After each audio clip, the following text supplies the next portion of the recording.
کامیابی کی بات ہوگی۔ بس میری بات ختم ہو گئی۔ میں ایک سبق آپ کو اور دینا چاہتا ہوں، پھر کبھی اللہ نے موقع دیا جب بھی ممبئی آنا ہوگا تو مولانا تو ضرور یہاں لائیں گے، اور لائیں گے تو آپ کی روبرو ہونا رہے گا، تو وہ سبق میں آپ سے پھر سے پوچھوں گا۔ آج سنت کی بات میں نہیں، ایک سنت میں بتا رہا ہوں۔ آپ کپڑا پہنتے ہیں، نکالتے بھی ہیں کپڑا سونے کے ٹائم، کپڑا پہنتے بھی ہیں، کپڑا اتارتے بھی ہیں۔ آپ کو کہیں اپنے مدرسے سے باہر جانا ہوتا ہے تو جوتا چپل جو بھی جس کے پاس ہے وہ پہنتا بھی ہے، اور جب واپس آتا ہے مدرسے میں تو نکالتا بھی ہے نا؟ اس کپڑا پہننے، چاہے آپ کرتا پہن رہے ہو، چاہے پائجامہ پہن رہے ہو، چاہے جوتا اور چپل پہن رہے ہو، ہمارے نبی کی سنت ہے کہ پہننے میں دائیں طرف سے پہنا جائے۔ آپ پائجامہ اگر پہن رہے ہو تو پہلے دایاں پیر پائجامے میں ڈالیں، دائیں پیر میں پائجامہ پہنیں۔ آپ کرتا پہن رہے ہو تو پہلے آستین ڈالی جاتی ہے تو دائیں ہاتھ میں آستین ڈالیں۔ آپ جوتا اور چپل پہن رہے ہو تو پہلے دائیں پیر میں جوتا پہنے، دائیں پیر میں چپل پہنے۔ یہ سنت طریقہ ہے پہننے کا۔ آگے بات سمجھ میں؟ پائجامہ پہننا ہو تو پہلے کس پیر میں پہنیں گے؟ دائیں میں۔ کرتا پہننا ہو تو آستین پہلے کس ہاتھ میں ڈالیں گے؟ دائیں میں۔ جب کہیں آپ باہر جا رہے ہو اور جوتا اور چپل پہننے کی نوبت آئے تو کسے پہنیں گے؟ دائیں پیر میں۔ اور یہی پائجامہ جب آپ کو اتارنا ہے، بہت دھیان سے سن لو، یہی پائجامہ جب آپ کو اتارنا ہے تو پہلے بائیں پیر سے نکالو۔ پہننے میں دائیں پیر میں پہنے تھے اور نکالنا ہو تو بائیں پیر کا نکالو۔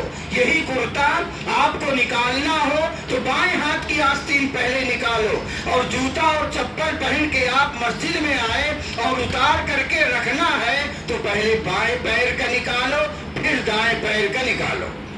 بس یہ ایک سنت میں نے بتائی، ایسی سنت جو ہمیشہ آپ کو کرنا ہے۔ روزانہ کپڑا پہننا ہے، اتارنا ہے، روزانہ جوتا چپل پہننا ہے، اتارنا ہے۔ اس سنت کی آپ فکر کریں۔ اگر غلطی ہو جائے، عادت بگڑی ہوتی ہے، نہیں توجہ ہے، دھیان دے کہ دیکھو مجھے نکالنے کا ٹائم ہے تو بتایا گیا تھا کہ بائیں پیر کا نکالنا ہے، بائیں پیر سے پہلے نکالو۔ دیکھو مجھے پہننا ہے تو پہننے کے لیے بتایا گیا تھا تو دائیں پیر میں مجھے پہننا ہے۔ یہ ہمارے نبی کی سنت ہے۔ ہم اس نبی کے امتی اور غلام ہیں، اور غلام کیسا؟ جو اپنے آقا کی بات نہ مانے، وہ تو نافرمان غلام ہے۔ فرما بردار غلام وہی ہوگا جو اپنے آقا کا حکم مانے۔ فرما بردار اولاد وہی ہوتی ہے جو اپنے باپ کی بات مانے۔ تو ہم نبی کے غلام ہیں میرے عزیز طلباء، تو غلامی کی جھلک تو ہونی چاہیے ہمارے اندر۔ خالی زبان سے کہہ دو کہ نبی کے غلام ہیں، اس سے کچھ نہیں ہونے والا ہے۔ ہمارا کردار اور ہمارے کام ہوں ایسے جیسے ہمارے آقا کرتے ہیں۔ ہم غلام ہیں، لہذا ہم بھی ویسے ہی کریں گے۔ تو عمل کرو گے اس پر انشاءاللہ۔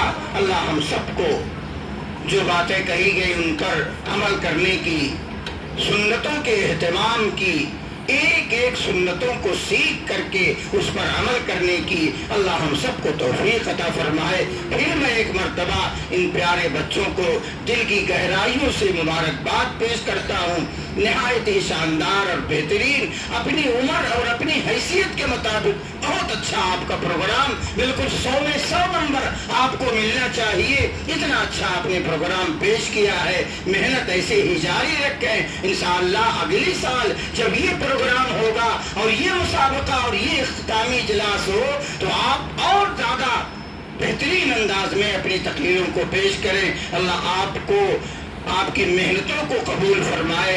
اس ادارے کو اللہ تعالیٰ ہر طرح کی ترقیات سے نوازے، اور اس کی ترقیات میں جو رکاوٹیں ہیں اللہ ان رکاوٹوں کو ختم فرمائے۔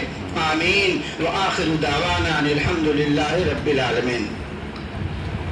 چلیے دعا کر لیجیے.